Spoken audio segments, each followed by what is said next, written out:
Hi guys, this is Hirosaki. This story is all about what if Naruto was sent to another realm by a goddess. To save an entire world from a madman, one goddess has given the Kages a means to send Naruto to another realm.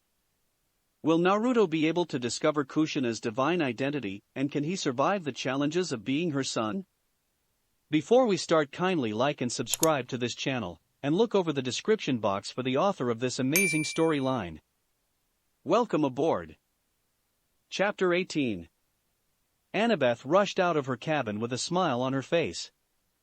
Her siblings had just confirmed that she would be replacing Robert as cabin counselor next month when he left camp to go to college.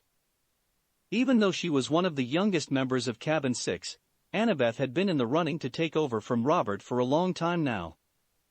Each cabin had its own traditions on how and when the counselor position was passed on.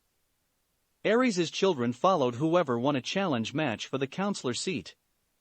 Demeter's children followed whoever grew the best plants the previous year. Athena's children used a tiered system based on seniority of time at camp with a preference given to year-rounders. As a year-rounder with almost 4 years at camp, Annabeth had the most seniority.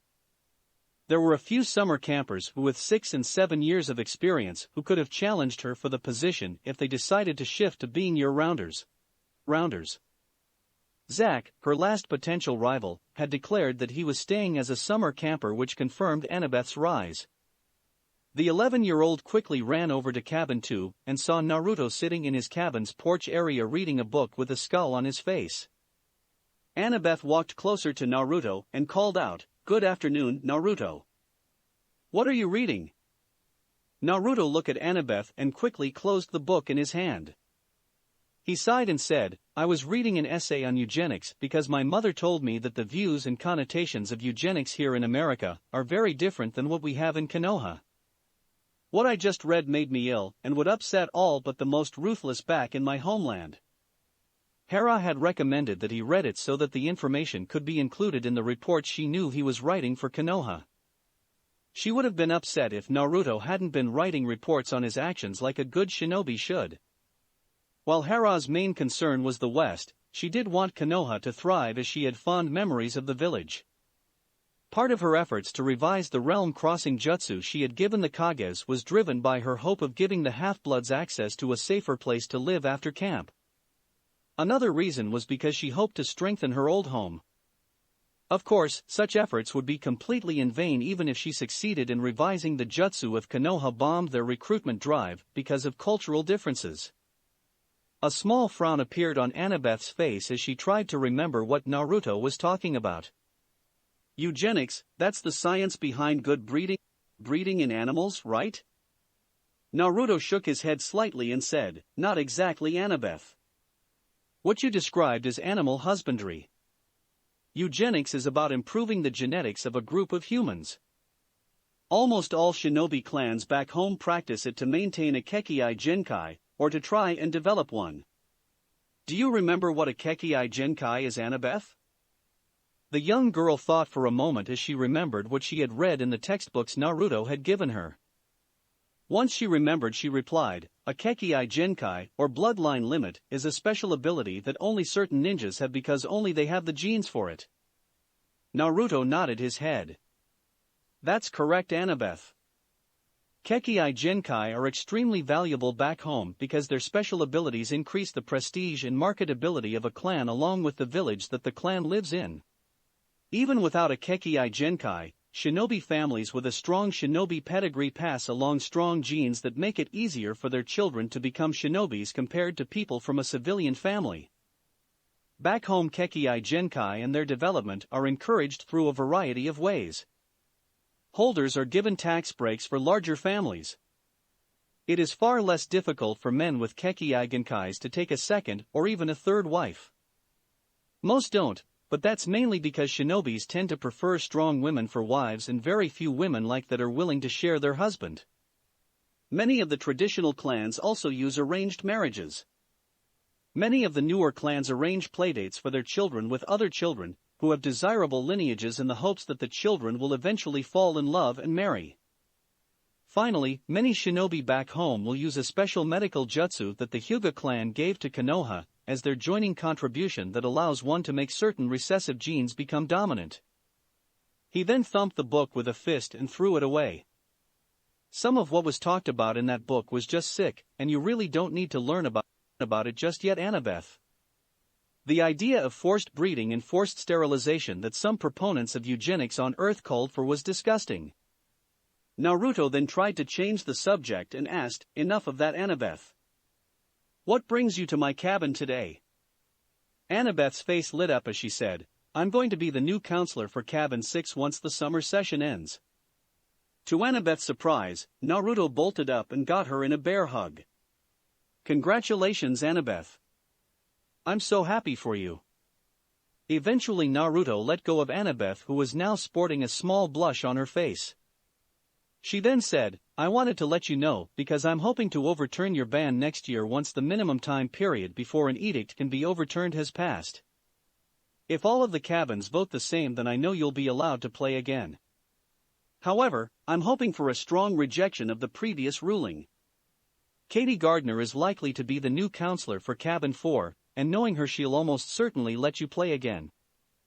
Jason's also leaving later this year, which means that Cabin 7 will have a new counselor by the time a vote can come up.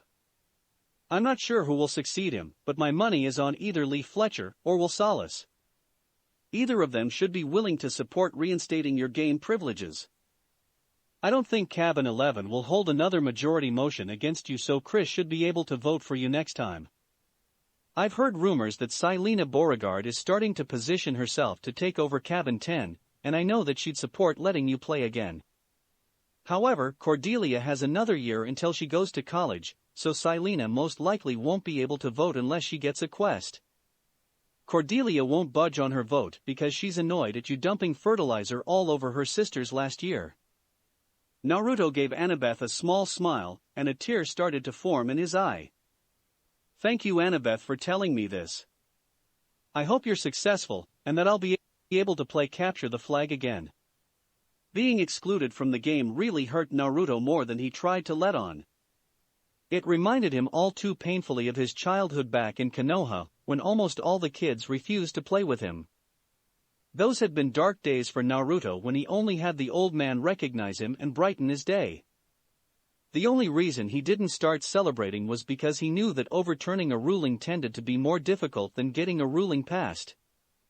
Zoe looked at the board in front of her, and then back at the tiles in her hand, and tried to figure out which one to play. Artemis and Naruto had decided to make Acquire their current game of choice. Since Acquire really wasn't a two-person game, Artemis had invited several of her hunters to join. Naruto had been planning to bring in some of the half-blood campers as well. However, none of his friends at camp felt comfortable with the idea of playing a board game with a goddess. She placed a tile and drew another one. Naruto spoke up as Daphne considered her move. "Out of curiosity, Artemis, how are you able to convince girls to join your hunt?" Artemis and her 4 hunters all turned to look at Naruto in shock. Caroline quickly blurted out, "Why would you want to know that, Naruto?" She then sheepishly turned to Artemis and bowed her head. "I'm sorry for speaking out of turn, my lady." Artemis nodded her head and said, "You are forgiven, Caroline." The goddess turned to look at Naruto and said, "I am also curious why you wish to know that, Naruto." The shinobi quickly looked around the table, and then shrugged his shoulders. Naruto casually said, "Mom told me that she was working on revising the justice she used to get me to America so that others can go to Konoha. If that happens, there will be a big push from my village to try and get the other half-bloods to join the village. Personally, I'm hoping that they would join so that they can have relatively safe and successful lives. However, there is potential problem with how different Konoha's culture is to the campers' culture that could create misunderstandings and turn them off to a good deal. From what I understand, Artemis, you've recruited your hunters from all over the West across thousands of years. Since your hunters are still with you and very happy with how their lives are, you have to know something about getting people to accept a life-changing choice. I want to know because I'm most likely going to be placed in charge of recruitment efforts if Konoha can do that, since all the campers are my relatives. Any help you can give me would be greatly appreciated." How was Naruto able to do this? Artemis truly wanted to know how Naruto could ask the most unexpected things from her, and yet be perfectly rational in why he was asking her. The goddess had never really thought about it before, but her hunters were an eclectic group of young girls who all had a special spark. Now that Artemis thought about it, she realized that it was a bit amazing how so many of her potential recruits actually joined the hunt. She certainly had a higher success rate gaining hunters than her brothers at getting conquests, and they often used their divine auras to help speed up the courting process. The few who did refuse usually did so because they had a goal or dream that couldn't be accomplished as a hunter. After thinking for a minute, Artemis said, "I think I might be able to help you, Naruto. Why don't you tell me about the benefits and potential drawbacks that a half-blood could have if they joined Konoha? If you tell me, I might be able to point out what you could or should stress." It would be an interesting challenge for her to help Naruto out on this. She also wanted to help Naruto because she found him to be a good friend. The game continued silently while Naruto thought over Artemis's question. When it came time for his turn, he put a tile down and then spoke. If a half-blood joins Konoha, they have protection from people and monsters who wish to do them harm. The lands around Konoha are violent.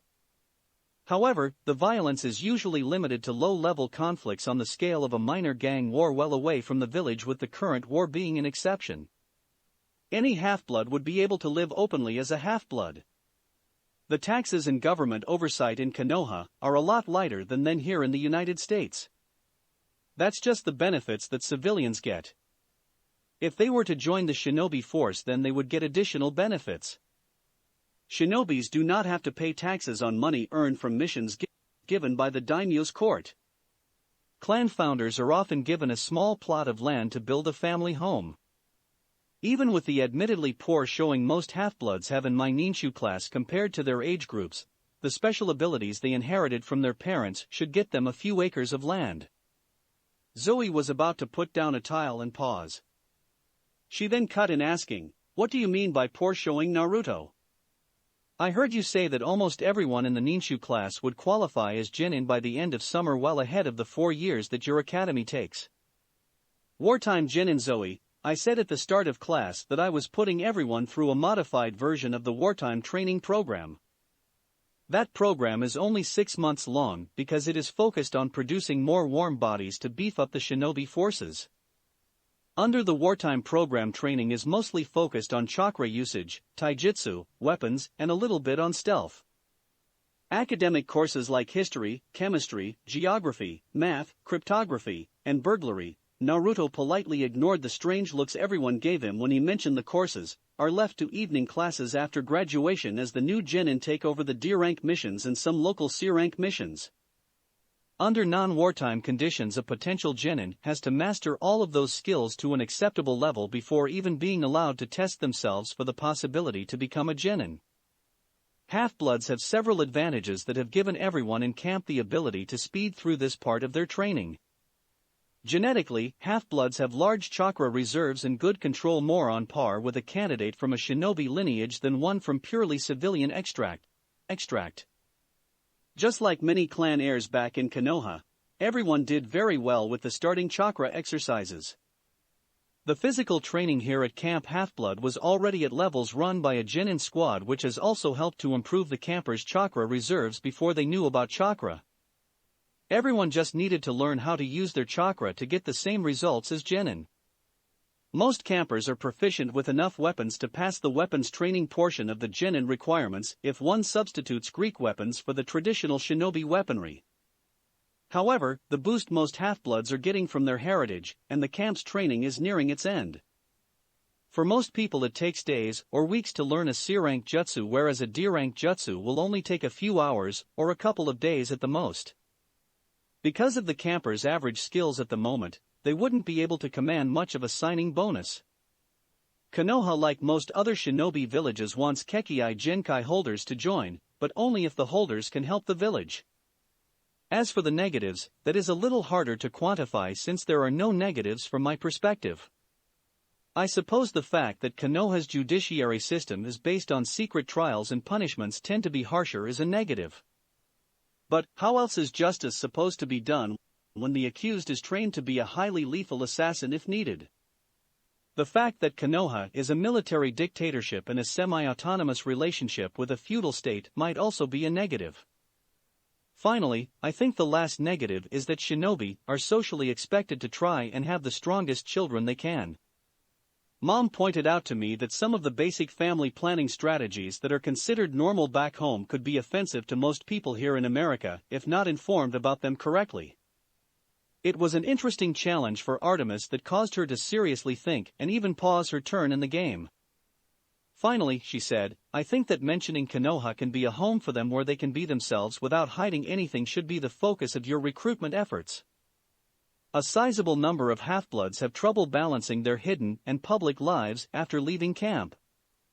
Having a safe place to live is also very important to most of the older half-bloods. As for the negatives you mentioned, they shouldn't be too hard for you to deal with. You just need to first tell them that there are cultural differences between Konoha and America. Once they are aware of that, then you tell them what those differences are and why they developed. Naruto gave a brilliant smile and said, Thank you, Artemis. When one thinks of secret meetings, one typically imagines a dark shadowy room hidden inside an ancient building. Or, if one has tastes leaning towards spy novels, they might imagine a secret meeting being held at a remote resort hotel full of disguised armed guards. Auntie Austin's roadside dinner in the middle of nowhere, Alberta, was the last place that anyone could imagine some of the most powerful people in the world holding a secret meeting. That made it a perfect place for the Council of Regents to hold their semi-annual meeting. The fact that Auntie Austin made a fabulous cherry pie was another consideration that brought that particular dinner to the top of the regent's favorite locations to hold a meeting. Once everyone's dinner orders had been delivered, Dagda stood up. The moose spirit and current leader of the council said, All right, everyone. Now the purpose of this meeting is to discuss what we should do about the information Kokol brought to us about that Manji Lecher's pupil is doing with the other demi-deities.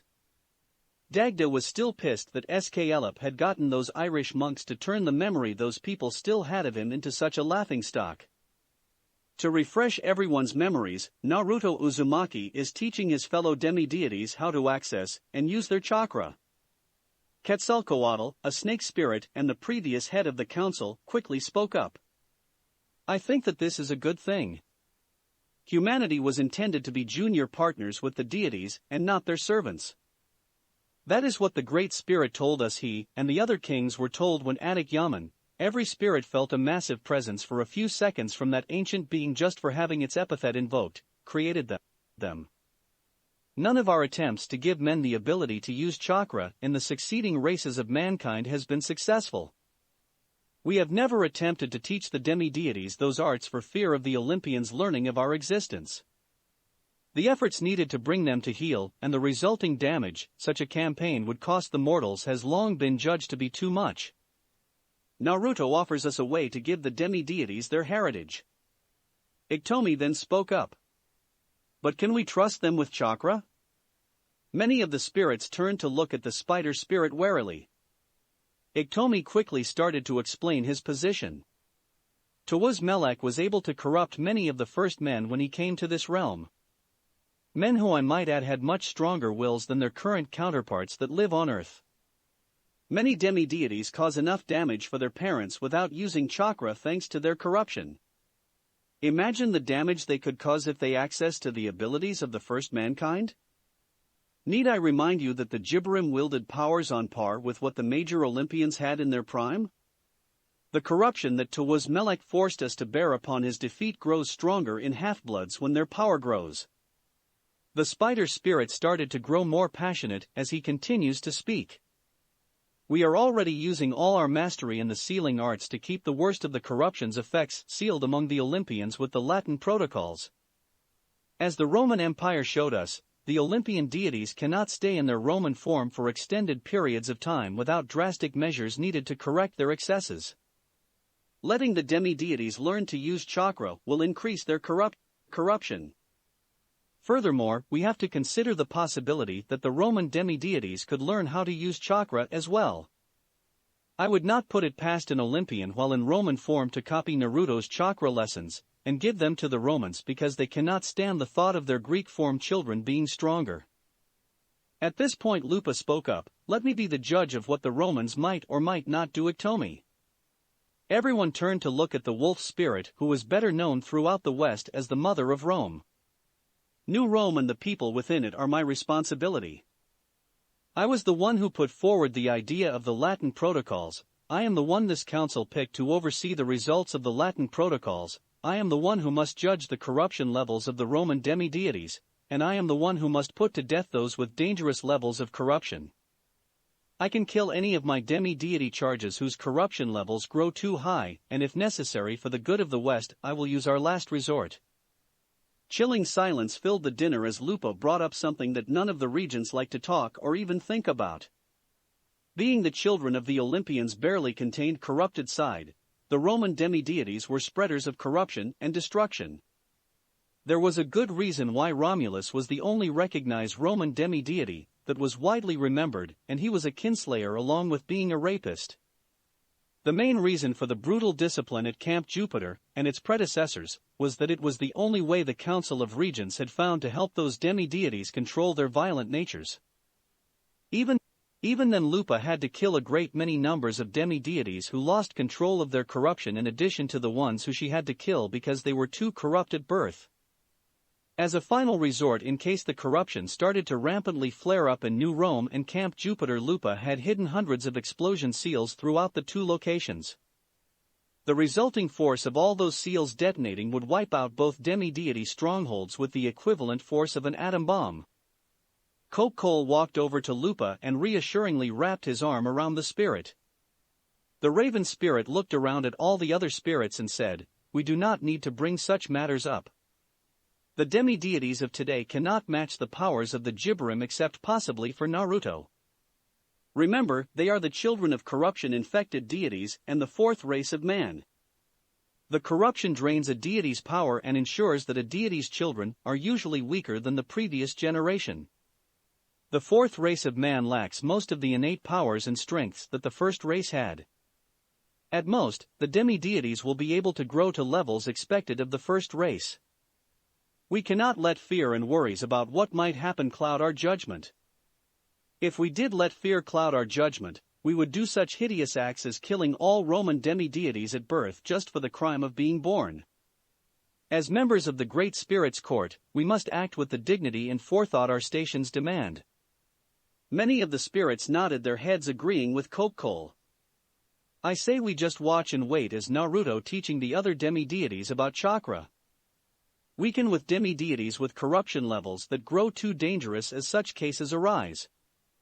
Perhaps we will get lucky and whatever caused Hera to lose her corruption and Naruto to not have any will appear again." An excited air started to fill the dinner at the mention of Hera losing her corruption.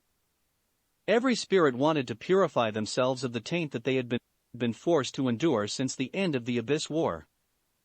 They were all eager for any news or clue on how Hera had done what they desperately tried to do for eons.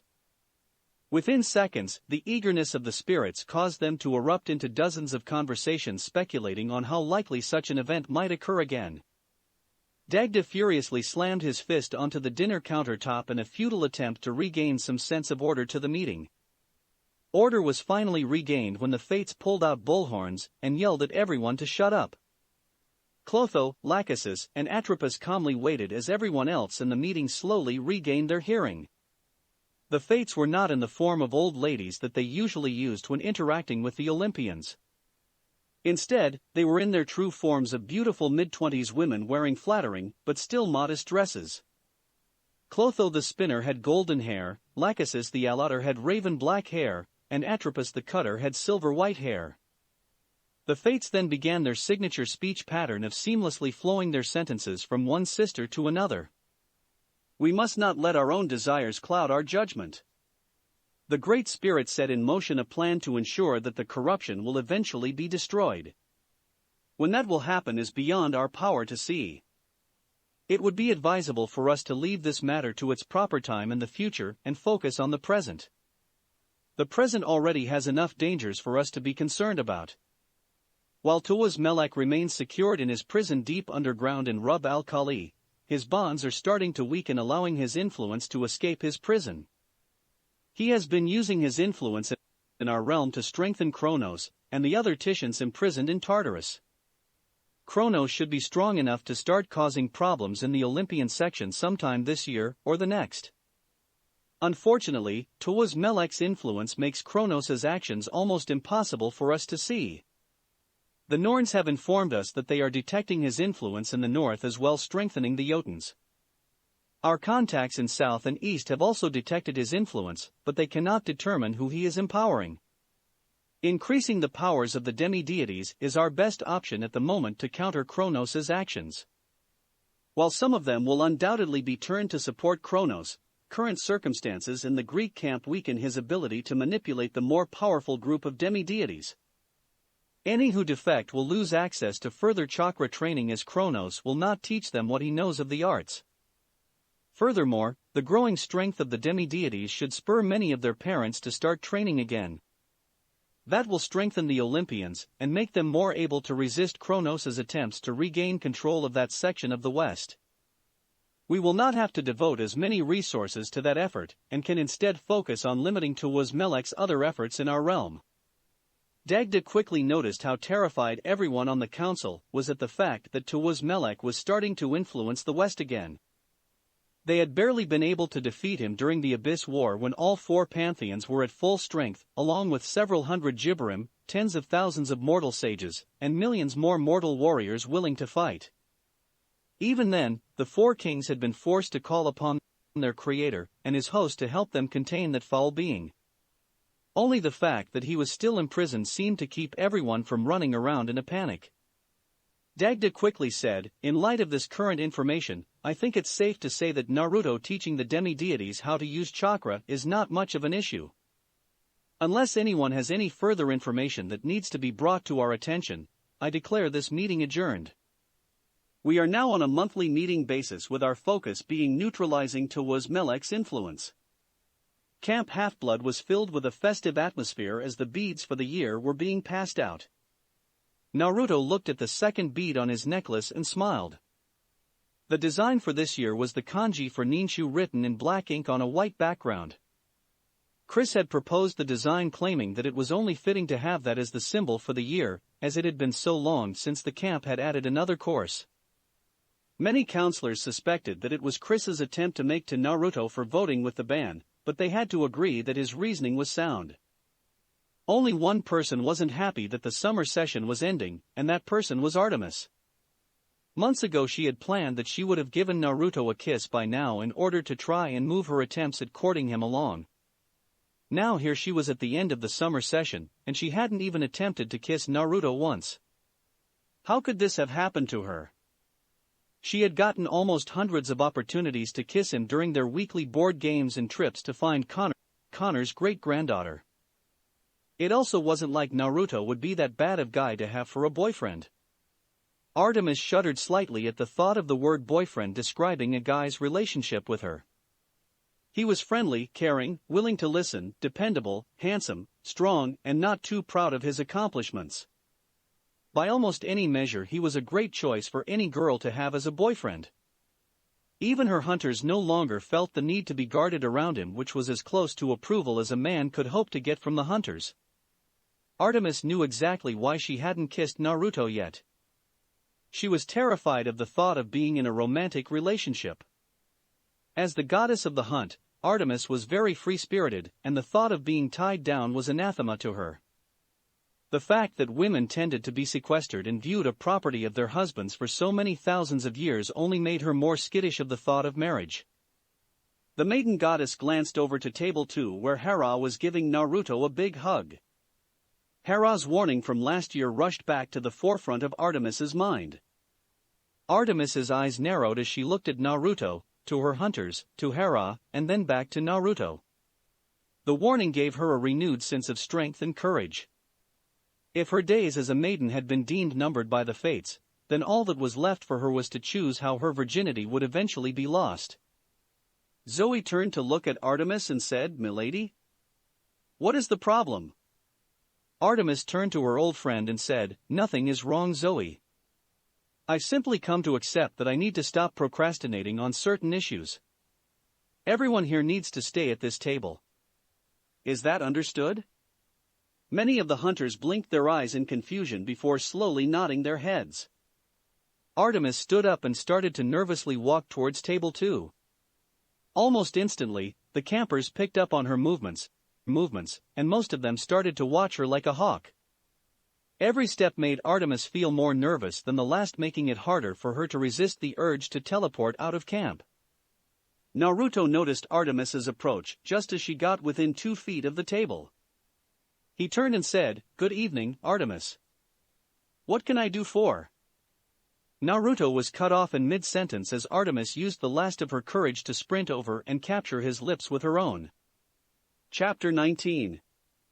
Everyone in Camp Half-Blood froze in shock where they were as they looked at Artemis kissing Naruto. Every half-blood under 16 just couldn't believe that Artemis, the so-called number 1 man-hating goddess, was kissing a guy. The older campers who knew about Artemis's bet couldn't believe that Artemis would ever kiss Naruto publicly, and a few wonderings if the duo had secretly been together over the summer.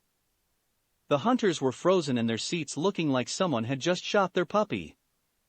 They knew that Artemis needed to win Naruto in order to save their hides, but they hadn't expected their lady to give a public display of affection. Immortals tended to be very reserved when it came to their spouses. In fact, you typically wouldn't know that a pair of immortals was married if you just judged them by their actions. Even Ariadne, who was the most affectionate immortal to her spouse, would make a mortal think she was just a friend of Dionysus by how she acted. However, Naruto was by far the most shocked in Camp Half-Blood to feel Artemis's lips on his own. From his perspective, her actions were completely out of the blue, and part of him worried that something or someone was controlling his friend, even though he knew that was almost impossible. Artemis's lips were extremely rough for a goddess, even though they still felt soft when compared to a typical mortal's lips. This wasn't surprising given that the tomboy had spent millennia out in the woods during all kinds of weather, and she didn't use all of the lip balms and other makeup products that the other goddesses used. Her scent was like the forest around Konoha after a refreshing spring rain. Naruto tried to use his sage training and meager sensing abilities to try and detect any form of enchantment on Artemis. It was almost impossible for him to do so because her scent and lips were almost intoxicating. The feelings of respect and friendship with a hint of admiration that he sensed from the goddess only made it harder for Naruto to try investigate her behavior. Only the sense of fear and nervousness that Naruto picked up from Artemis enabled him to stay grounded. Sage training had made Naruto more sensitive to people's emotions if he tried to sense them. He had never talked about it since the ability to sense emotions required physical contact and took 2 or 3 seconds before he started to sense a person's emotions. From a shinobi's perspective, the ability was useless as an assassin could have killed the user before a warning appeared. It was this ability that allowed him to know that Sakura had been lying to him during her confession before the 5 Kage summit. While he had tried to remain calm during her confession, Naruto had eagerly used this ability in the desperate hope that her words were true and had been crushed to not even sense a smidgen of sisterly love from Sakura in regards to him. Love was a sadly rare and precious commodity for Naruto as a Jinchuriki. He had been able to get friendship and respect from his precious people and his comrades in Konoha in ever-growing amounts since he became a genin. However, love, and especially romantic love, was something always seemed to be for others to have. Back in Konoha, Naruto's only experience receiving love that he could remember was family love from Hiruzen, Tsunade, and Jiraiya. On Earth he finally got to experience his mother's love along with experiencing family love from the Acer side of the family and from Ms. Frizzle, who had become an honorary aunt to Naruto. Still, romantic love did not seem in the cards for Naruto. Sadly, Naruto had come to accept the idea that he wouldn't have a girlfriend or marry for love. How could he, given the differences between his physical and mental ages? Not to mention the fact that it would be almost impossible for someone from Earth to understand his bizarre life. When one added in the fact that Naruto had no idea how old he'd be when he finally returned to Konoha, and you had a recipe for a very pathetic shot at romance for Naruto. For the past few weeks, he had even started mulling over the idea of going through a Miai when he got back to Konoha and took stock of his situation.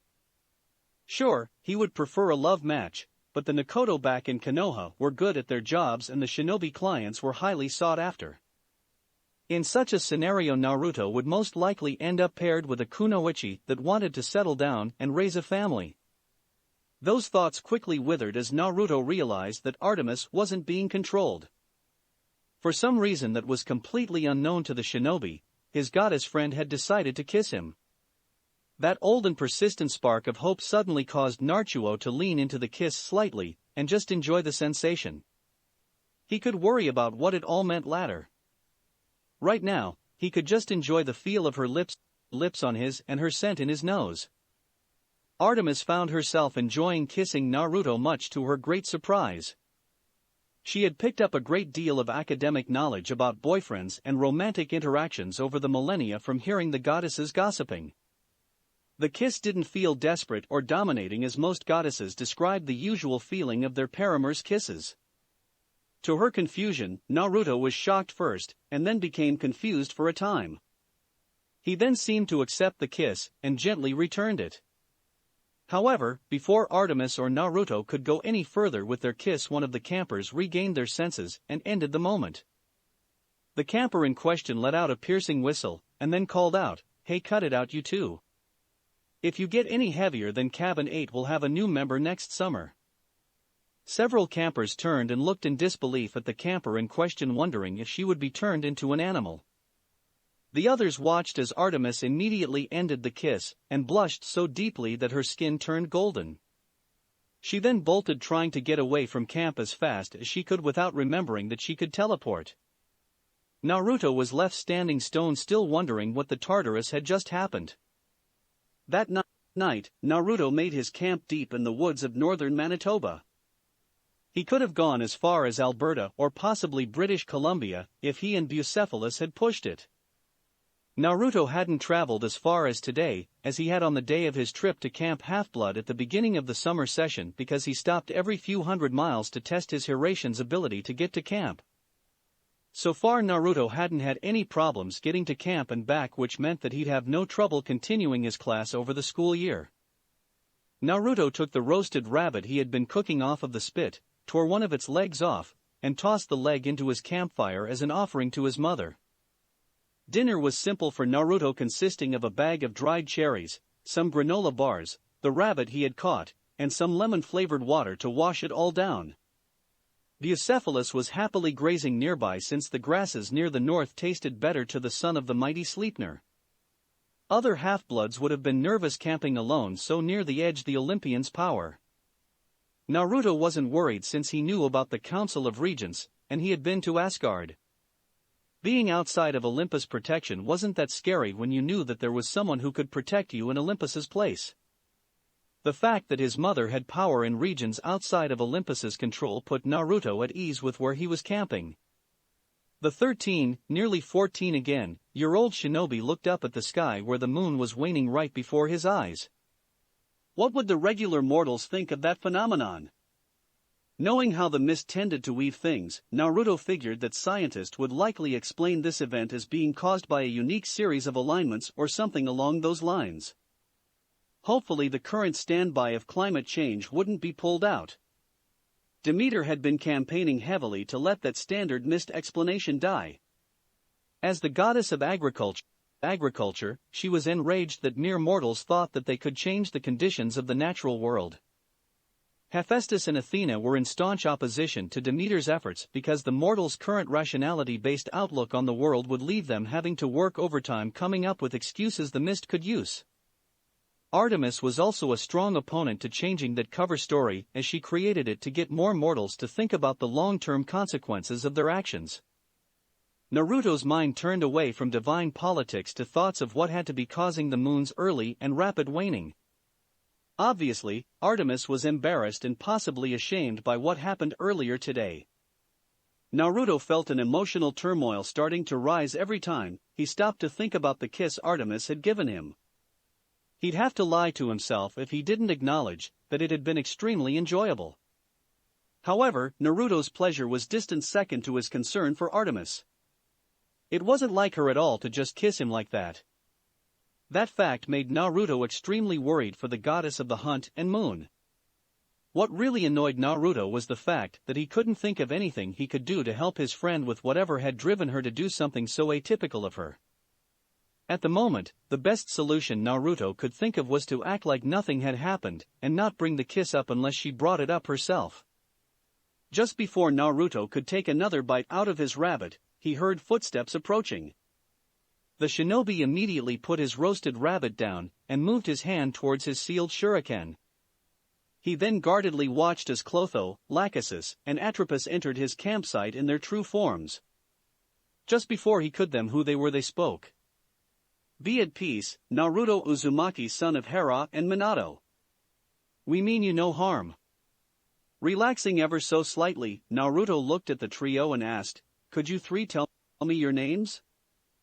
The Fates smiled and said in turn, "I am Clotho, Lachesis, Atropos, and together we are the Fates."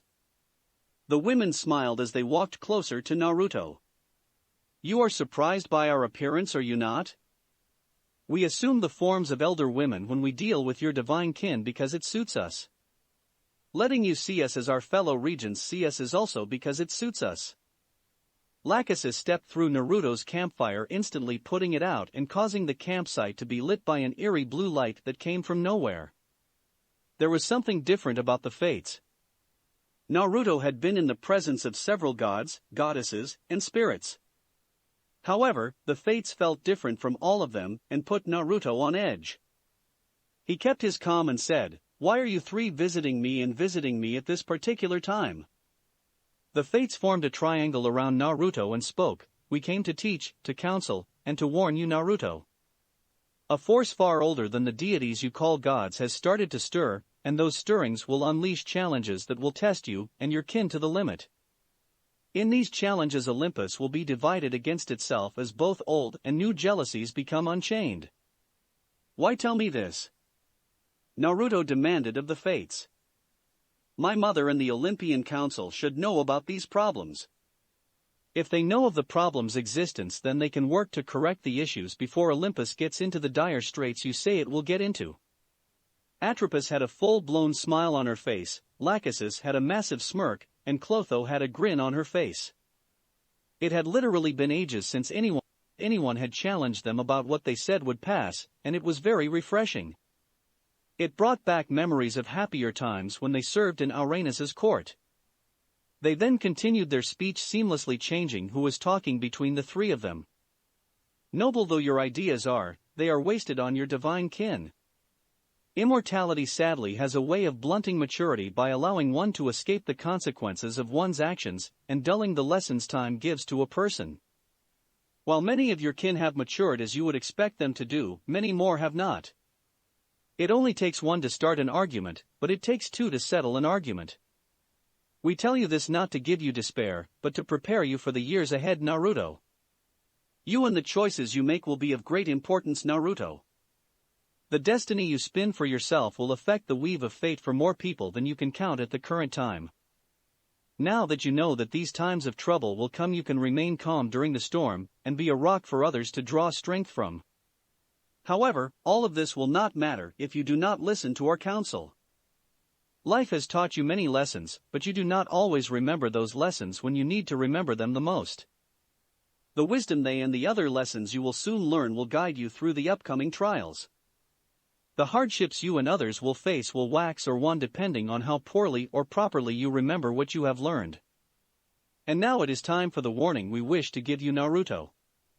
Heed it well, for you will face the consequences of your actions no matter what choice you make. There will come a time when you will be offered a great power as a loved one suffers terribly. If you give some of that power to them, their burden will become easier to bear. However, another will suffer the difference of pain with great interest added to their suffering. Only by hardening your heart and letting your love endure torture will you and everyone be spared a greater pain. Naruto snarled at the Fates and harshly said, "That is bullshit. I don't care who or what you three are, but I refuse to let any of my friends suffer when I can stop it. People have been telling me for almost as long as I can remember that this thing, or that thing cannot happen, or it has to happen because that is its fate. I've personally proven such claims to be wrong half a dozen times. Clotho frowned while her two sisters remained impassive. The fates then said together, "No one can stop you from acting as you wish, Naruto. You have the gift and burden of weaving your own fate as you see fit. We can only see how the thread you weave at this moment can affect the woven threads of others. You have the heart of a great leader, and you could raise yourself up to that position. However, having a leader's heart will not help you if you do not temper it with a leader's mind and a ruler's wisdom." With that said, the fates vanished, leaving Naruto and his steed alone. Naruto and Arnold walked into school and headed for their new classroom. A frown appeared on Naruto's face as he heard dozens of girls all darkly muttering about that infernal pervert. He turned to his old friend and said, "What happened while I was at summer camp, Arnold?" A lot of people seemed to be extremely upset. Arnold sighed and replied, "A new family just moved into town a few weeks ago. From what my mother told me, the family is a widowed mother and her son who is about our age. While the mother is supposed to be very nice, the son, whose name is Issei, is supposed to be a total pervert." The Dryad Arianwen, who had gained a very serious crush on Arnold, had been ranting to the clear-sighted mortal all week over that perverted creep spying on her and the other nature spirits. Arnold sighed and said, "Issei probably has some sort of connection to your camp, given that Arianwen and her cousins were bothered by him." Naruto slowed his stride slightly as he thought about what Arnold told him. Could Issei have some connection to the mythological? The boy could possibly just be another clear-sighted mortal. However, something made Naruto want to reject that idea. There was something in the school that was setting his senses on edge. The shinobi discreetly motioned for Arnold to stay on his guard, and his friend carefully nodded his head. Both teens trusted Naruto's instincts when it came to needing to be alert. The presence that was setting Naruto on edge grew more powerful as the duo walked closer to their assigned classroom. This only made the half-blood and clear-sighted mortal more concerned. Naruto looked around and saw that his fellow students were chatting at their lockers, trying to stave off having to enter their classrooms as long as possible. After a quick look around, Naruto carefully opened the classroom door and held his lucky bat in a ready position. Naruto had hidden his kanabo as a bat so long that he barely needed to use the mist to hide the kanabo from mortals. Inside the classroom was a young-looking teacher with silver-white hair. On the blackboard behind her was written, "Greetings class, my name is Roswise Hayadu."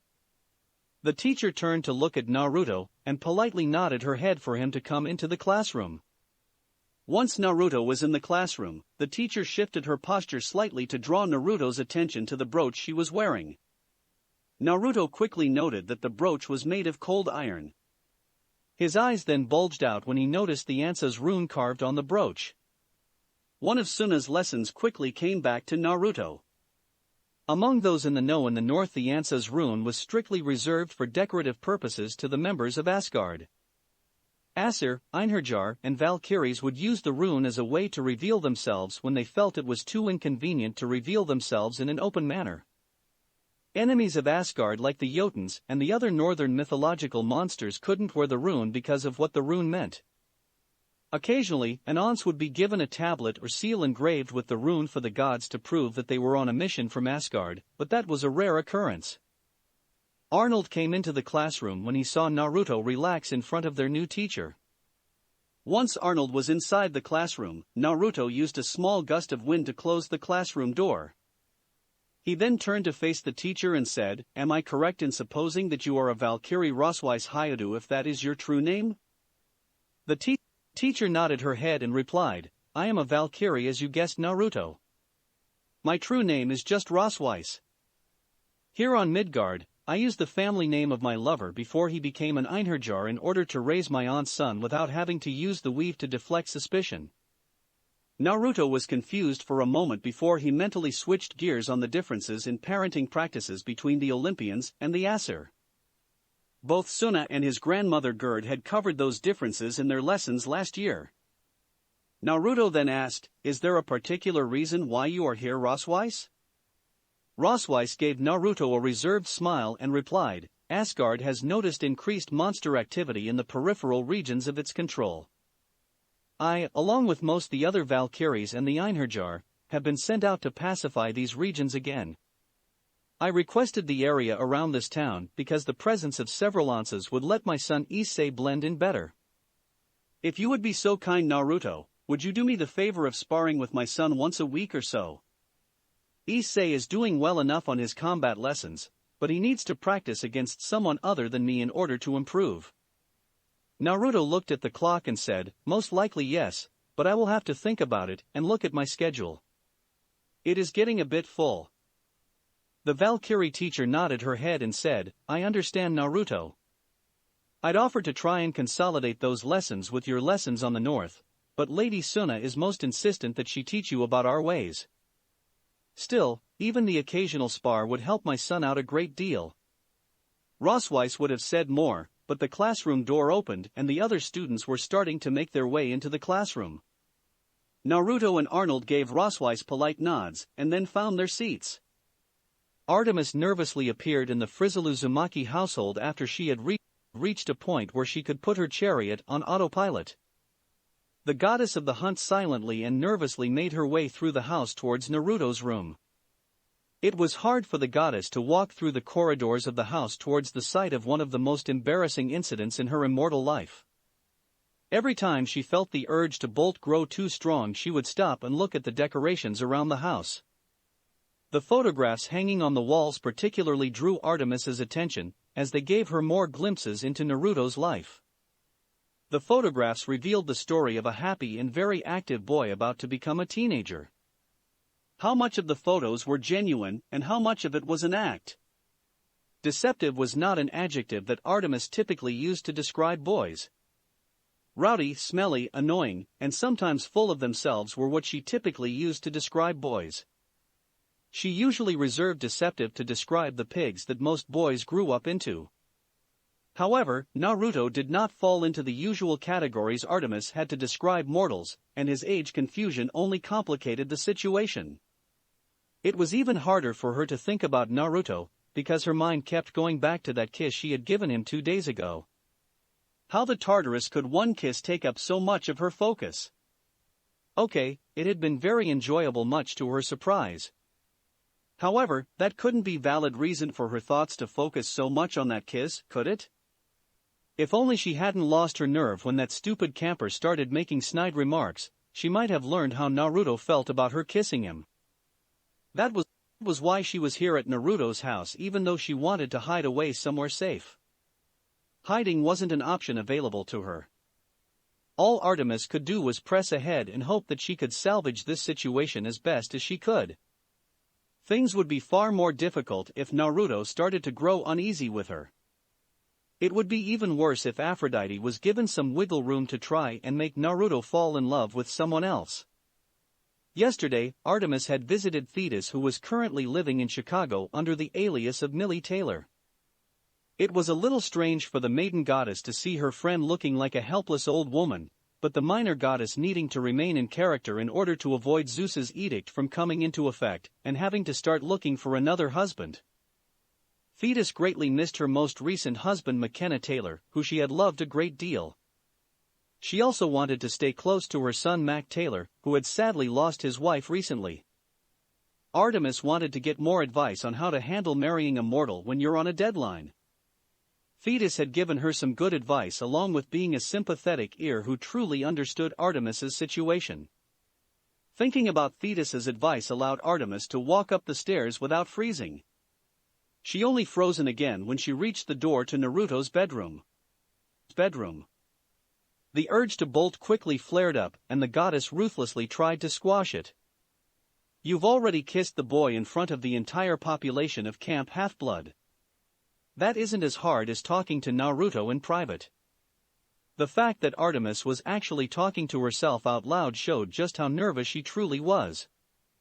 It was a good thing that she hadn't quite recognized in her head the fact that she planned to talk to Naruto alone at night in his bedroom, or she might have had a nervous breakdown. Artemis opened the bedroom door and walked into Naruto's bedroom. She didn't need to turn on the light because the faint moonlight made everything shine to the lunar goddess as if it were the middle of a sunny day. On Naruto's desk were a series of photographs showing Naruto's life in Konoha and some of his time at camp. These photographs had a weak genjutsu along with some mist around them to hide the photos from any regular mortals who might see them. It was comforting to her to see that those photographs showed scenes of Naruto with his friends, since it reinforced the fact that Naruto was a lot better person than she could have been stuck with. For a second, Artemis considered looking around for a journal to see if she could find out any information on what Naruto thought about their whole situation before she told him about their situation. However, her memories of what happened the last time she tried to get information from Naruto put a stop to that idea. Artemis then moved to the foot of Naruto's bed and slowly stopped masking her presence. Naruto started to stir as he sensed someone else in his room. His instincts recognized the presence as a friend and he didn't sense any hostile intent. Because of that, Naruto slowly started to stir instead of bolting up and stabbing the other person in the room. Naruto opened his eyes groggily and instantly woke up when he saw Artemis in his room. He then blurted out, "What are you doing here, Artemis?" The goddess looked down at the foot of the bed for a second before forcing herself to look at Naruto. She then blurted out, "Onegai shimasu." Instantly Artemis's cheeks turned golden from embarrassment and her body tensed, so that she could bolt in a second. While Artemis was doing an admirable job impersonating a golden apple, Naruto was wide-eyed in shock, unable to believe what he had just heard the goddess say. In Konoha, like in Japan, the phrase onegai shimasu, or I make the request, was used to start the miai process. Although in Konoha it was used by a person referring to themselves instead of a parent starting the process for a child. After a minute of silence, Naruto nervously spoke, "Did I hear you correctly, Artemis? I thought you just asked me to help you find you a husband?" Unlike her usual strong and confident self, Artemis's lips started to tremble. She then slumped down onto her knees, unable to stand. "That's not it, Naruto," Artemis said in a defeated tone. She lowered her head in submission and softly said, "I need you to become my husband." Naruto quickly got out of his bed and sat down on the floor in front of Artemis with confusion carved into his face. "Why do you need to do this, Artemis, and what has gotten into you? I thought you loved being free-spirited and spending time with your hunters. 2 days ago, you kissed me and now this.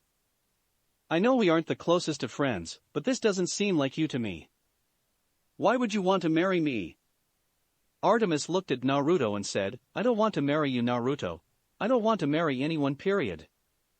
However, I made an oath millennia ago that I'd marry the first half-blood Hera gives birth to in order to stop several deities from harming my hunters. Given who your mother is and her personality, I figured that you would never be born and this oath would never come into play. However, you are here and in order to protect my hunters I must go through with my oath." Suddenly, it all clicked in Naruto's head. Everyone's comments last year when Artemis brought the hunters to Camp Half-Blood, his mother's postscript in the letter she gave him when he first came to Earth, the hunters' different reaction to him compared to other boys at camp, and the implied connection between him and the goddess in front of him. All of it was connected to this oath that Artemis had made centuries before he was born. One thing that was clear to Naruto was that Artemis was making this request of hers because she wanted to protect her hunters, even though she apparently did not like the thought of being married. That fact was very touching to Naruto, as he also would do whatever he could to protect his precious people in Konoha. He considered Artemis and her hunters to be friends, or at least friendly acquaintances, which meant that he would do what he could to protect them without compromising Konoha. The room was filled with an uncomfortable silence for several minutes as Naruto thought about what Artemis had told him. Finally, Naruto sighed and turned to open the drawer of the nightstand behind him. Artemis nervously watched as Naruto pulled out a locked box and set the box down before her. Naruto then opened the box to reveal a silver seal matrix with the Uzumaki spiral cut into it. The shinobi reverently picked the seal up and said, "This is the official seal matrix of the Uzumaki clan that is supposed to be held by the clan head for use on official clan documents. In the elemental countries, a clan's official seal matrix is one of its most valuable and protected possessions. Most clans forbid letting anyone outside the clan know where their seal matrix is stored, and many clans even keep their seal matrix from being seen by most clan members. Naruto then reached over, grabbed Artemis's hand, and put the seal matrix in her hand. "I'm giving this to you as a pledge, Artemis. I swear that I will do everything in my power to find a way to free you and your hunters from this oath. If I fail in this, I will become your husband to protect the hunters." Chapter 20. Naruto and Arnold were quietly sitting down to have lunch in the cafeteria when Issei walked over to the table they were about to sit down at. Issei quickly said, "Hey guys, can I sit here? For some strange reason the other students don't want me to sit at their table." Both Naruto and Arnold shot Issei an "Are you really that clueless" look. Did he really not get that almost everyone was pissed at him for being such a huge pervert? The girls were angry at him for obvious reasons. The guys interested in girls didn't want him around to anger the girls, and the guys that weren't interested in girls thought he was creepy. Naruto and Arnold quickly glanced at each other and then sighed. Why did they have to be so kind-hearted? Naruto then turned to Issei and said, "All right, you can eat with us." Issei smiled as he sat down across from the duo, happy that he had a spot to eat lunch at. After a couple of mouthfuls of his sandwich, Issei started to talk. "Hey, would you guys like something to read during the break? I managed to acquire this month's issue of The Hustler and Playboy, so you can read them if you want. Trust me when I say that the breasts of this month's Playmate are smoking hot." Unfortunately for Naruto and Arnold, Issei was a bit too loud and everyone at the nearby tables was shooting the pervert and them by extension dark looks. Both teenagers shared a quick glance and then shook their heads.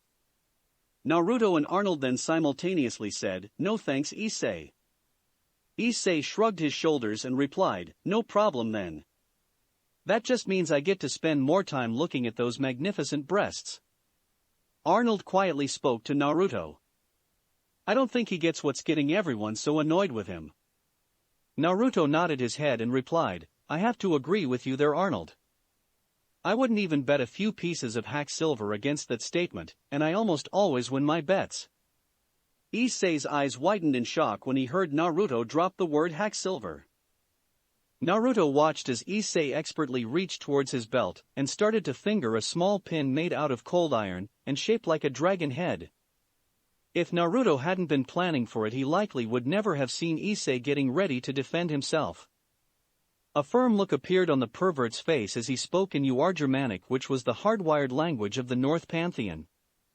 "Are you friend or foe?" Naruto quickly replied in the same language, "Any friend of Asgard is a friend to me and my Gothi friend here." Uar-Germanic hadn't been quite as easy for Naruto to learn as Greek had been. However, it had been extremely easy for him to learn compared to trying to learn other languages. Arnold ate a bite while Naruto clued Issei into the fact that they were in the know. He put down his fork and politely said, "Could you two please stick to English so that the token normal guy can understand what you are saying?" Both boys looked a little sheepish at excluding Arnold from the conversation. Silence reigned over the table for a few minutes as the trio had some more of their lunch. Issei eventually restarted the conversation saying, "I didn't know that there were people in this part of Alaska that knew about the North. This is where the North starts to give way to the West. Not that I care a lot because those dryads are hot. They obviously know how to dig into the miracle grow." Both Arnold and Naruto shot Issei dark glares, but the perverted aunts seemed oblivious to them. Lunch continued on and the trio started to bond, much to Arnold and Naruto's annoyance. Despite his personal wishes, Naruto very quickly found himself thinking of the pervert as a friend. This fact made Naruto wonder once again if he was cursed to draw perverted people around him. How else could he be so close to the Hiruzen Sarutobi, Kakashi, Jiraiya, SK Elip, and now Issei?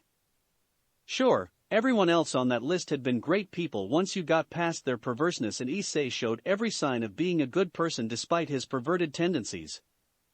But it was rather annoying for Naruto to constantly meet these guys. Moreover, what would Artemis say about his ability to bring perverts out of the woodwork? The fact that he had a goddess as a conditional fiancé was something that he still wasn't too sure what he should think about.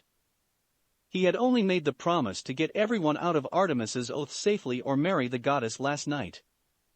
Now he just had to figure out how to do the impossible that almost every deity had tried to do for thousands of years. That was a tall order even for Naruto to complete, and he knew it even with his reputation for pulling off the impossible. Naturally, Naruto was keeping very quiet about his pledge to Artemis unless she decided to go public with his pledge. He figured that this whole situation was embarrassing enough for Artemis. For her sake he hoped to find a solution to get her out of the engagement with the hunters. It was one thing in Naruto's mind for him to plan to go through with an arranged marriage when he got back to Konoha, and something completely different for Artemis to be forced to marry him. Besides, if word got out that he was trying to get Artemis out of having to marry him, he would never hear the end of it. Later that week was the start of Naruto's lessons about the North for the year. Suna drove towards the field where Naruto was waiting for her. The northern solar goddess quickly landed on the field and parked her motorcycle. She then dismounted it and walked up to Naruto with a smile on her face. Naruto looked up from his spot on the field and then jumped up. "Good afternoon, Suna, it's great to see you again." Suna returned Naruto's smile and said, "It is also good to see you as well, Naruto. I greatly missed our lessons over the summer." The solar goddess was honestly very surprised about how much she had missed teaching Naruto while he was away at Camp Half-Blood. Those lessons had initially started because she had felt guilty about how badly Naruto had gotten beaten up by the Jotun. She could have intervened a minute earlier, but she had been so shocked to see Anons fight several Jotuns that she had delayed coming to his rescue until it was almost too late. However, Suna had quickly found herself enjoying the lessons and her time with Naruto. He was an extremely friendly and joyful person to be around when he didn't have to be serious, and he simply treated her like a person. He was fully aware that she was a goddess, but who she was as a person was far more important to him. The goddess then asked, "Naruto? Have you had any luck completing that quest to help the Selkie's great-granddaughter?" On seeing Naruto's slightly down look, her mood brightened slightly, although she made sure not to show it. Suna then said, "During the summer, I was able to find the Selkie MacLeod clan. Most of the clan unfortunately died out in World War II helping to defend Great Britain from the Nazi attacks. However, I did find a distant cousin of Connor MacLeod named Duncan MacLeod who had access to some of the clan's records of its mortal members." Suna walked over to her motorcycle and pulled some files out of her motorcycle and handed them to Naruto. "These are copies of the remaining documents the MacLeods had on Connor's mortal line. The records become almost non-existent after World War II due to damage of the MacLeod's ancestral home in Scotland, but I think that they should be enough for you to start a search with the New York City archives." Naruto gratefully accepted the documents and then pulled Suna into a sudden hug. The goddess's eyes widened slightly at the shocking move on Naruto's part before she started to enjoy the warmth of Naruto's hug. All too soon for her taste, the hug ended with Naruto pulling back slightly and looking a little embarrassed. "Sorry about that, Suna, if you're upset about the hug. I'm just so happy to finally have a solid clue to follow in order to find Connor's great-granddaughter. Without a clue or a time frame, I'm really worried that I might not get her the pelt in time." Keeping her cool, Suna gave Naruto a half-smile as she spoke. "That's all right, Naruto. I understand why you're worried about Connor's great-granddaughter, and it's a noble task you've taken up for yourself to try and help her. That's why I tracked down the MacLeods to see if I could get some leads to help you. I'm just happy that I was able to find this much." The duo then sat down by a nearby tree and began Naruto's lesson for the day. This time Suna's lesson was focused on the Zmeis, and in particular the subspecies known as Zmei-Goranik. These northern dragons were the descendants of Nidhogg.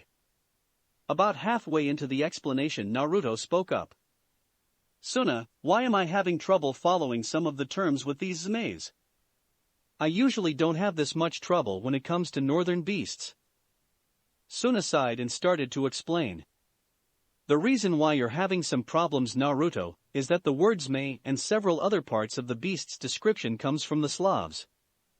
The Slavs, excluding the South Slavs in past roughly 1,300 years, have been under the North's domain, but they've been a backwater for Asgard until the 1700s.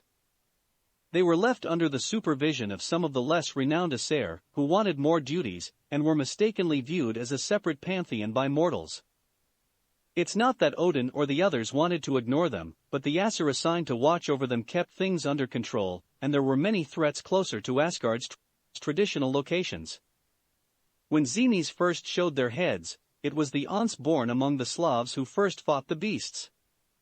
Naturally, they spoke the Proto-Slavic tongue of the time to interact with mortals, and their deeds along with the beasts were popularly known first in that language. Odin decreed that as much information on the beasts as possible for understanding be recorded and passed on in Slavic to remember the deeds of those Aunts. Later on, the strategists of Asgard found that using the various unique terms helps in planning how to defeat each type of beast. To further illustrate her point, Sunna created miniature illusions of 100 different beasts. She then spoke up. Language can be a weapon just as much as any sword or axe. Like any weapon, you have to wisely choose when to use it and which one to use. There are points in any language where it is not as precise as one would it to be. For example, I'm currently showing you examples of over 100 different beasts that in the English language are just known as dragons. You know from your various lessons that many of these beasts have very different vulnerabilities, meaning that very different strategies are needed to kill them. By saying that you're fighting a Draken or a Quelebra or a Wyrm or a Zmai creates a mental trigger that lets you focus what you need to know about that breed of dragon or the general characteristics of its type. She waited for a minute to make sure that Naruto had comprehended everything she had said. Once she saw that Naruto understood her lesson, the goddess continued her earlier explanation about the Zmais. Hera and Gerd were relaxing in a coffee house on the outskirts of Anchorage, Alaska. It was a unique experience for Hera to say the least.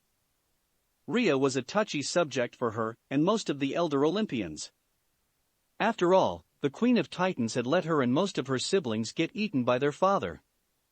The only reason Zeus got a pass on that little family tradition was not love like he tried to claim as a put-down to Hades and Poseidon. It was all because Rhea wanted to get one up on her siblings, who had constantly been teasing her over her childless state. During the war, Rhea had been firmly in her husband's camp, and nearly ended the war before it truly began by telling Kronos where Zeus had been raised. It was only by sheer chance that a pack of various wolves and other canines disturbed the meeting enough that Hades and Demeter went out to look and spotted Kronos' forces moving in to capture them. That was only a few examples of the kinds of pain Rhea inflicted on her children. Hera usually kept those memories as repressed as she could because of how painful they were. Seriously, Rhea made Hera look like a little girl throwing a fit when she went into full bitch mode. The main reason why Hera never thought she went over the top in punishing Zeus's bastards was because what she did to them didn't even rate a 1 when it came to what Rhea could pull. If dear old mom hadn't somehow disappeared during the end of the Titan War, Hera and most of the other Olympians would have chopped her up and thrown her into Tartarus right beside her husband. In direct opposition to Hera's memories of Rhea were her memories of Urza during Kushina's childhood. Urza had been a wonderful mother to Kushina. She had been a strict woman, but with a husband like Natsu who was practically an overgrown child in personality, that strictness had been a necessity. Some of Kushina's fondest childhood memories were with Urza teaching her about sealing or the basics of the shinobi arts. Other wonderful childhood memories included simply visiting the village park with her parents or fishing with her father. Kushina's fondest wish before moving to Konoha was to grow up just like Urza. Integrating those memories had been bittersweet for Hera, as it let her experience something truly wonderful, and it amplified the pain of Kronos and Rhea's treatment of her. Naruto's discovery of Asgard and both of their connections to the north had been shocking to Hera, to say the least. It did answer a previously academic debate among several goddesses about what happened in the lands outside Olympus's control. However, those discoveries paled in Hera's mind to the fact that her parents as Kushina were still alive in a form here on Earth.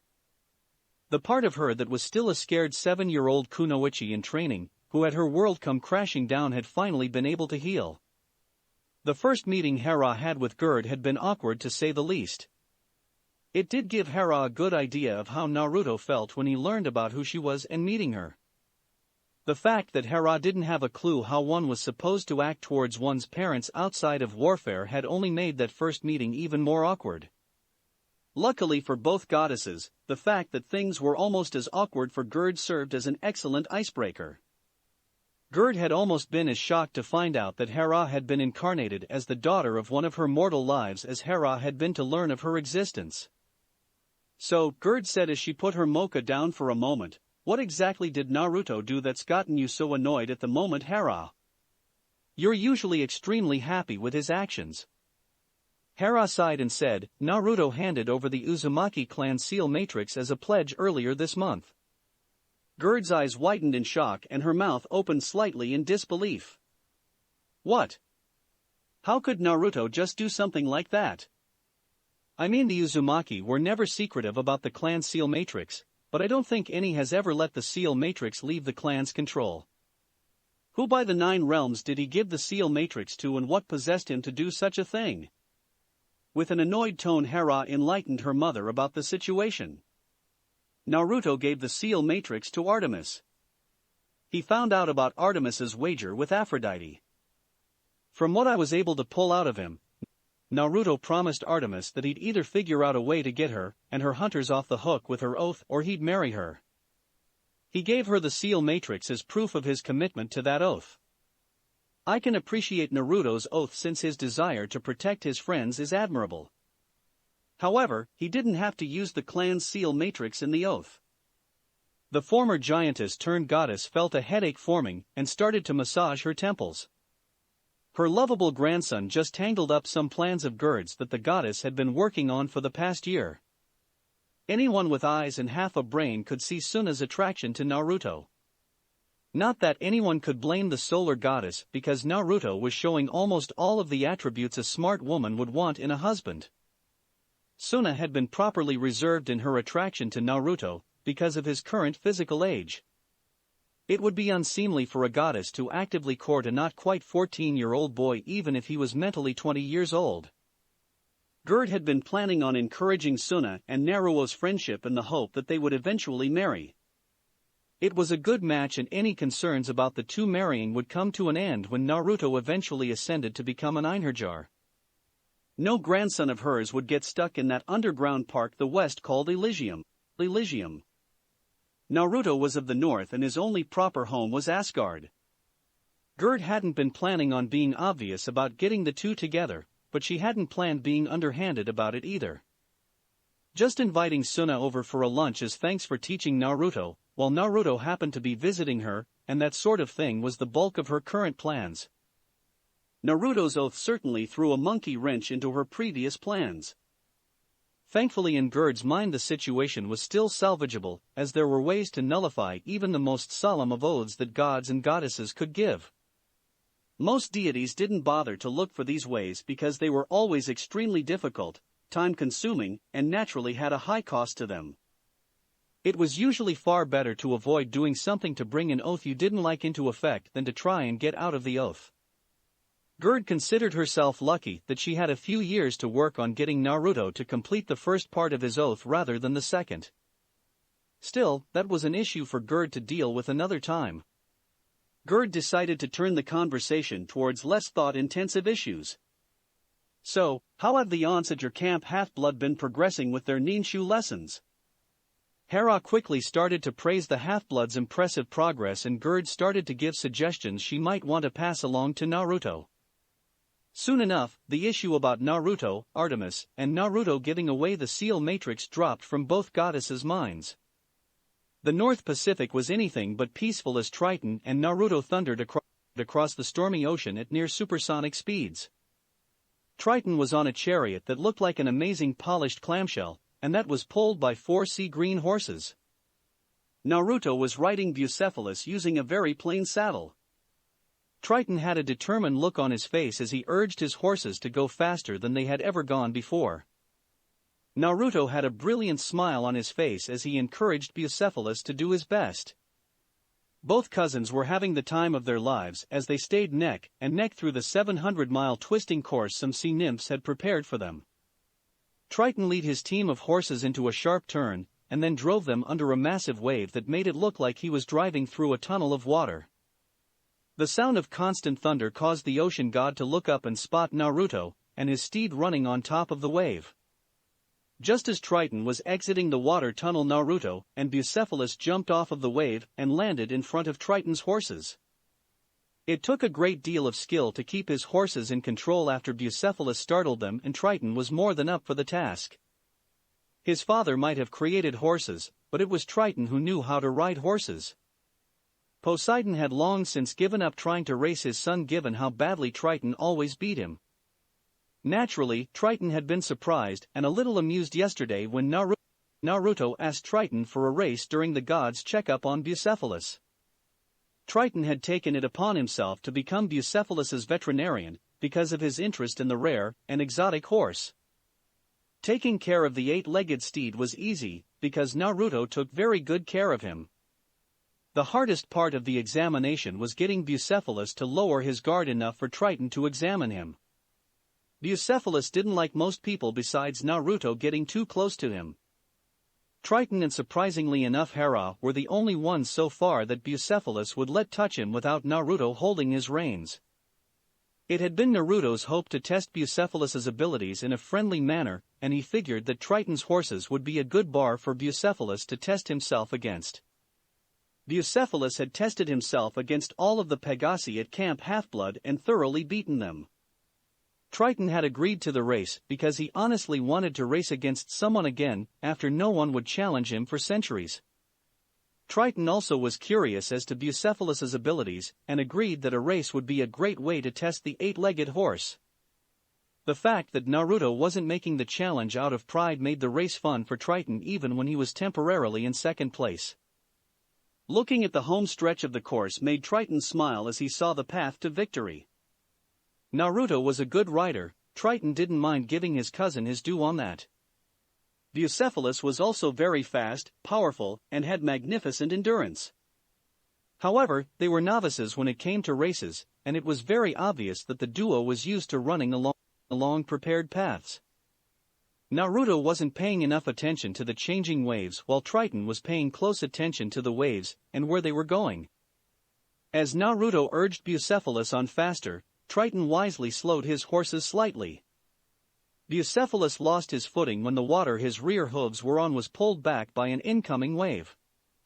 Triton carefully turned his horses onto the safe path, and then urged them on as fast as they could go. He then turned around thankful to see that Naruto had managed to keep Bucephalus from breaking anything or falling down. However, Naruto and Bucephalus lost most of their speed and veered off of the course as they were recovering. By the time Naruto led Bucephalus back to the course and the steed started to run again, it was too late for them to hope to win. Triton just had too big of a lead on them. Triton crossed the finish line feeling more elated than he had winning his previous dozen races combined. There was nothing quite like testing all of your skill and mettle against a strong opponent and emerging victorious.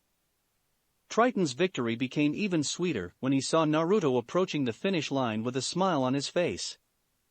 Once Naruto crossed the finish line, he rode up to Triton and offered his hand. "Congratulations on winning our race, Triton. I hope you had fun because I had a blast." A small smile appeared on Triton's face as he replied, "I had a good time as well, cousin. You were quite the refreshing challenge for me. I hadn't realized how rusty I've gotten over the past few centuries with no one to race against." Naruto quickly replied, "I guess I'll just have to race you again, Triton, in order to help you get that rust off of your racing skills.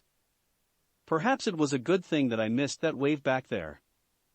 It wouldn't be very satisfying for me to win if you were having an off day. Now I do believe I owe you a burger since you won the race." Triton had to admit that Naruto truly was one of a kind among half-bloods. Most half-bloods, if they had been in Naruto's position, would have started accusing him of cheating to win or tried to weasel their way out of the minor bet they had made. Some of Triton's half-brothers during the heroic age had been worse, and even tried to cheat with their powers. That was one of the reasons why Triton tended to be short with his paternal half-brothers. A few too many bad apples really spoiled his opinions of the lot. However, Naruto was a very good loser, gracefully accepting defeat with the promise of trying to win in the future. With that said, the two cousins headed to the shore so that Naruto could buy lunch. That night Naruto was suffering from a terrible demigod dream. In his dream, Naruto was pulled back to an age long before the gods. When Naruto looked out on his dream, he was confronted with a vision of pure utter hell. He was watching a battle between thousands of humans fighting alongside dozens of deities against beings of utter horror which would terrify H.P. Lovecraft. There were thousands of foot soldiers that looked like molten distorted skeletons wrapped in an ashy shadow of darkness. Alongside these foot soldiers were dozens of beasts the size of the largest dinosaurs. These beasts came in multiple varieties and all featured a horrific assortment of spiked tentacles, mouths full of teeth the size of swords, limbs with claws longer than a man, and pus oozing from sores that unleashed a terrible poison. Every so often there were beasts the size of skyscrapers with thousands of eyes, hundreds of arms, tentacles, and dozens of mouths. These gargantuan beasts belched fire, ice, and lightning as their bodies randomly started to phase in and out of existence. Naruto helpless watched as the humans and deities desperately fought back against the demonic horde. It was obvious from the power these men were unleashing in their desperate attacks that they were all S-ranked warriors. He saw dozens of men selflessly give their lives, so that a sage could have the time to charge up an attack able to slay the dinosaur-sized beasts.